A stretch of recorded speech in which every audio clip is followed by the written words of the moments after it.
Healthy खाना bore करता है यार, ऊपर से टेस्ट भी नहीं आता। टेस्ट से ज़्यादा ज़रूरी है तेरा हार्ट बीट। थोड़ा ऑयली फूड से ब्रेक ले, फ्रूट्स और वेजिस से टेस्ट भी आएगा और तेरी हेल्थ भी बनेगी। थोड़ा स्मोक कर लेता हूँ स्ट्रेस को कम करने के लिए। एक पफ से स्ट्रेस नहीं कम होता, पर हार्ट डिसीज ज़रूर बढ़ता है।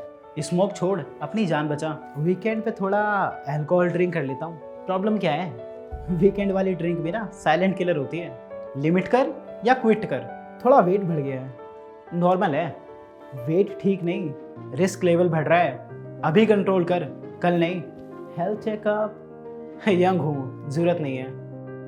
एज नहीं, इग्नोरेंस मारता है। शुगर, बीपी, कोलेस्ट्रॉल चेक करा, लाइफ सेव कर अपनी। हर छोटा चेंज हार्ट के लिए बड़ा विन है। अभी शुरुआत करो।